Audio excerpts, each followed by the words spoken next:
갈수록 몸살을 앓는 우리 자연. 피서객이 많이 다녀갈수록 버려진 쓰레기로 바닷가 오염은 심각해집니다. 관광객을 끌어들이기 위한 무분별한 자연 개발도 우리 산과 바다를 훼손시키는데요. 급증하는 이용객에 맞춰 국립공원에 탐방로나 도로가 새로 뚫리다 보니 야생동물 서식지 같은 자연 훼손이 심각합니다.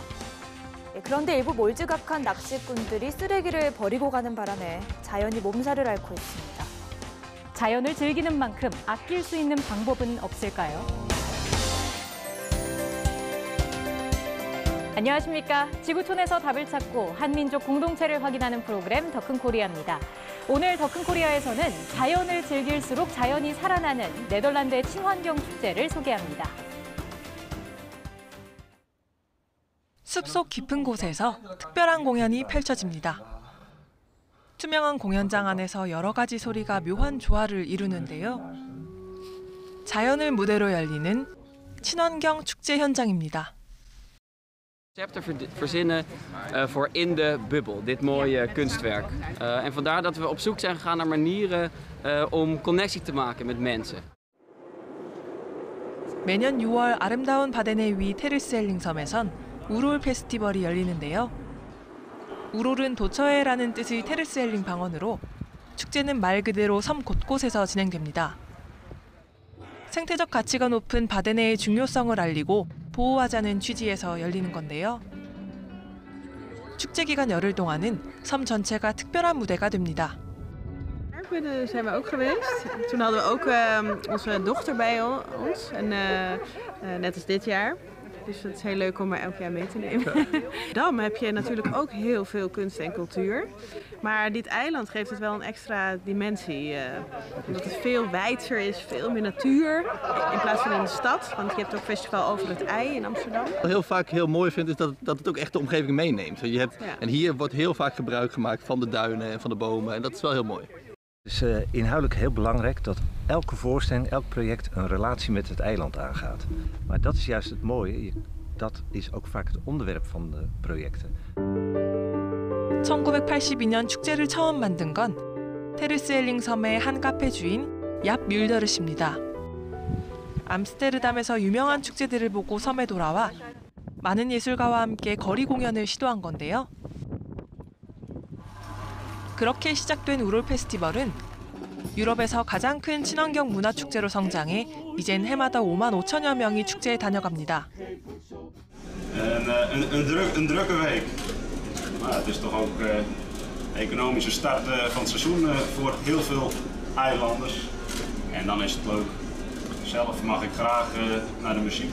Ik heb weinig met theater. Maar ja, de muziek wat er naartoe komt, de podia's, ja, dat vind ik toch wel leuk om even te kijken. 자연 속 예술로 바데네에 대한 국제적인 관심을 꾸준히 끌어내는 우롤 페스티벌. 네덜란드 자연의 아름다움을 알리고 생태계 보호의식을 고취하는 데 큰 역할을 하고 있습니다.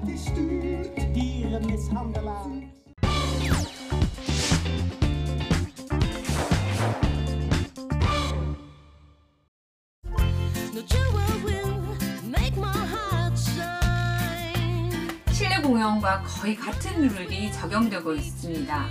촬영도 정해진 곳에서 하고 들락거리지도 못하게 하고 공연 예절을 관람자들이 모두 철저히 지키고 있었습니다. 문화예술 전반적인 공연을 볼 수 있다고 말하고 싶습니다.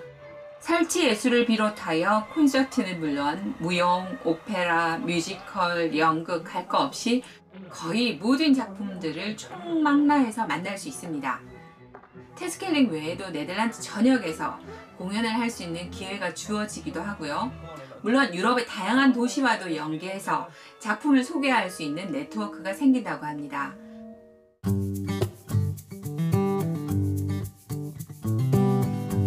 젊은 신예들에게는 이 무대의 경험이 앞으로 성장하는 데 큰 힘이 된다는 썰이 있다고 해서 첫 무대에 서는 신예들에게는 아주 인기 있는 페스티벌이라고 합니다. 신예들에게는 레지던시 프로그램이 있어서 1년 내내 이곳에서 와서 자연과 함께 자기의 율동이나 자기의 작품이 얼마나 크게 확장될 수 있는지를 위원회에서 지원도 해준다고 하는군요.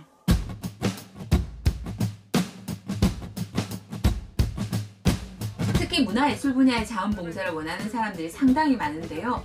이 축제에도 역시 현장 자원봉사자는 한 1000명 정도 된다고 하더군요. 특별한 전시 공연 외에 모든 공연은 유료입니다. 한 공연을 볼 때마다 14유로, 우리 돈으로 약 18,000원이나 26유로, 35,000원 정도의 공연 입장료를 내야 합니다.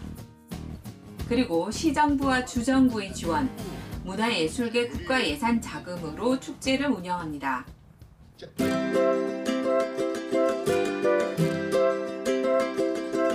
오롤 축제뿐만 아니라 네덜란드에서 즐기는 거의 모든 축제는 자연과 더불어 치러질 수 있는 행사로 진행하는 것을 기본으로 하고 있습니다.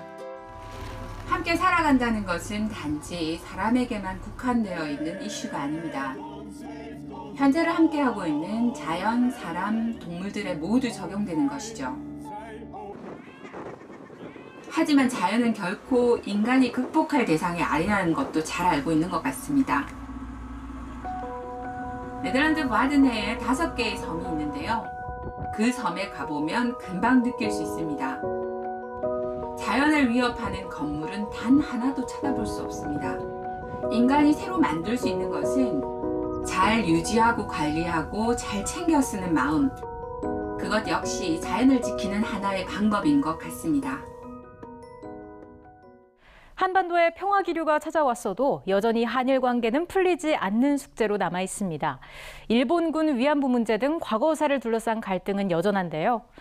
이런 국가 간의 갈등과는 상관없이 과거사를 왜곡되지 않은 시각으로 배우려는 양심적인 사람들이 있습니다. 도쿄 신주쿠에 마련된 작은 전시회. 봄꽃처럼 영롱한 빛깔의 치마 저고리가 검은 한복과 대비를 이루어 시선을 사로잡습니다. 民族服を縫われる方で、そういう人の人生と、それからその人の作ってきたものと一緒に触れることができたのは非常に有意義だったと思います。 전쟁 후 녹록지 않은 삶을 살았던 제1조선인 6명의 인생이 담긴 기획전입니다. なんていうんですかね、いわゆる在日朝鮮人みたいな大きな括りじゃなくて一人一人の方とかいろんな一人一人の方もこういうことがあってっていうのを焦点当ててされてるのすごい素敵だなと思いましたね。 지난 2001년 동포와 일본 시민들이 힘을 합쳐 문을 연 고려박물관입니다. 일본 교과서에는 실려있지 않은 진짜 역사를 배우자는 의지가 담긴 공간인데요. 회원 700여 명이 기부금과 관람료 등을 모아 박물관 운영을 이끌어가고요. 매년 한일 역사에 대한 이해를 돕는 기획전이 서너 차례 열리고 고대부터 근대까지 한일 교류사를 보여주는 상설 전시도 마련돼 있습니다. 在日の方々のイメージかなり固定されているイメージがあります。ですからそういうことではないそのイメージとは全く違う在日の方々の姿を見ていただきたいなと隣人として 규모는 작아도 참여하는 사람들의 열의는 대형 전시관 못지않은데요. 오랜 세월 고려박물관을 지키면서 한일 관계 개선에 앞장서고 있는 하라다 교코 이사장을 함께 만나보시죠. 안녕하십니까. 저는 하라다 교코라고 합니다.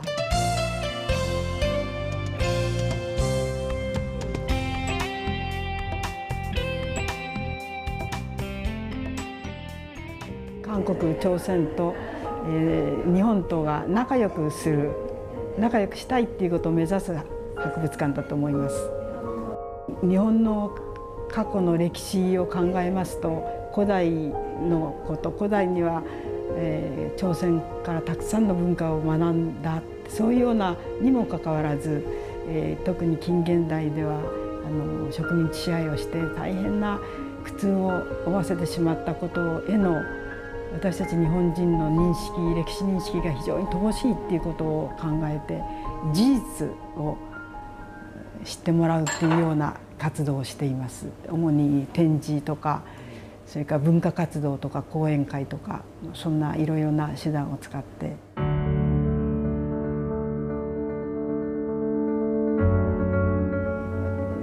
アウノッカンに大きなダムを作るっていう仕事をしていまして、私はその頃まだ生まれてなかったんですけれど、兄弟たちの話を聞きますと、我が家が大変裕福だったっていうことを聞きまして、いろいろ勉強しましてから、日本が植民地支配をしていたまさにそのことだったんだなっていうことに気がつきまして、いや私の家も本当に悪いことをしてたんだ、申し訳ないって思いがありまして、いつかそのお隣の国のために何か自分でできることはないだろうかっていう思いがずっとありまして、中学の社会科の教員をやってたんですけれども、いろんな理由からその後養護学校に転勤したんですね。そして重度の障害児と一緒に学校生活をしてましたので、その重度の子どもの世話をしたり、なんか教育に携わる仕事なら得意ですっていう話をしましたら、じゃあ琴音がいいだろうっていうんで紹介をしてくださったんです。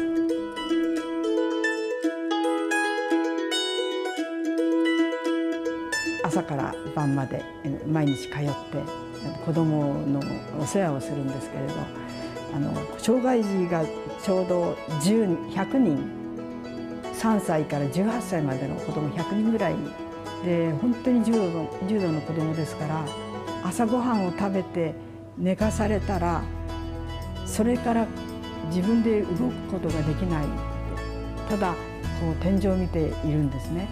親に捨てられて、そしてここでもただ置かれているっていうのを見て、もう胸がいっぱいで思わず抱き上げて、抱っこするとギャーって喜んだりするように。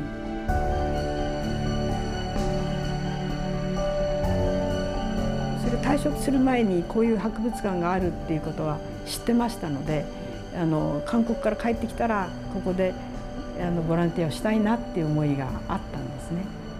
韓国朝鮮の素敵さ、良さを知ってほしいなと思います。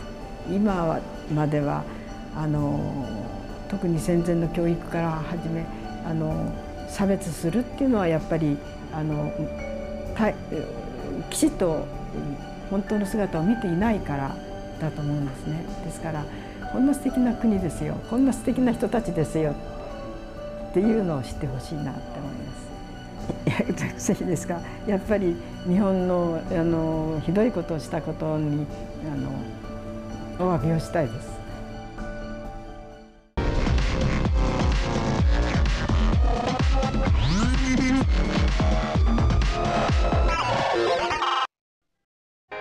처음엔 치사한 건달인 줄 알았는데 이러다가 좋아지겠어. 정신이 들으셨어? 이게 다 햇방구라고요? 어머머머머머. 백화라는 내 이름도 사실은 가짜니까요. 우리의 인생을 흔히들 여정에 빗대곤 하죠. 그만큼 길 위에서는 다양한 인간군상의 이야기들이 펼쳐지기 마련입니다. 등장인물의 여정을 따라가면서 드라마를 만들어내는 영화를 로드무비라고 하는데요. 오늘 한국영화 걸작선에서 소개해드릴 이 작품은 한국 로드무비의 원형으로 평가받는 작품입니다. 바로 이만희 감독의 1975년작 삼포 가는 길입니다. 지금 만나보시죠. 눈발이 흩날리는 추운 겨울날, 공사장을 떠돌아다니는 영달은 홀로 눈밭을 헤맵니다. 멀리서 또 한 명의 남자가 나타나는데요. 교도소를 막 출소한 정 씨입니다. 물 좀 빌립시다. 서로 친분도 없는 두 사람은 만나자마자 동행길에 나섭니다. 마땅히 갈 곳이 없는 영달로선 길동무나 삼자는 심산이었죠. 끼니를 때우러 읍내에 도착한 두 사람. 여비도 넉넉지 못한 이들에게 식당 주인이 솔깃한 제안을 합니다. 가다가 22세쯤 되고 키가 날씬한 년이 빨간 저고리 입고 가는 걸 보거든. 개봐서 좀 잡아오시오. 내 현금으로 딱 10,000원 내리다. 그런데 가서 아주 말뚝. 식사를 마치고 길을 재촉하던 두 사람은 앞서 식당 주인이 말한 젊은 여성 백화를 마주칩니다. 참섬에서 뺑소리 치는 길이지? 남이야. 보시라요. 지가 띠야 벼룩이라고 그러니까. 야 보셔. 백화를 식당으로 데려가면 돈을 벌 수 있는 상황. 그런데 이 아가씨 호락호락하지가 않습니다. 너 치사하게 곧 뚱보년 돈 먹자고 나한테 공갈 때리면 너하고 나하고 다 피보는 거야. 산전수전 다 겪은 술집 잡고 백화의 당돌한 반격에 당황하는 두 사람. 악연으로 만나긴 했지만 빈털터리 신세에 딱히 목적지가 뚜렷하지 않다는 점에서 서로 통하는 게 있나 봅니다. 세 사람은 또 한 번 길동무가 됩니다. 이리 가면은 월출이라는데. 뭐 나야 뭐 꼭 월출로 가야 할 일도 없긴 하지만 그거 좋지 없이. 하긴 나도. 잘 됐구만. 이렇게 만난 것도 다 인연 아니겠어? 거렁. 우리 팔도 유람이나 해봅시다래. 아싸라. 그런 길 뺐다 고들은지 인정. 이렇게 함께 정처 없는 길을 떠나게 된 세 사람. 아이 그래 더 이상 잃을 게 없는 동병상련의 처지이니 굳이 확인하지 않아도 서로에 대한 믿음이 바탕에 깔려있기 때문이겠죠. 길을 걸으며 세 사람은 각자의 사연을 한꺼풀씩 풀어내면서 친구가 됩니다. 화류계 3년에 요속에 무엇이 들었는지 알아요? 응?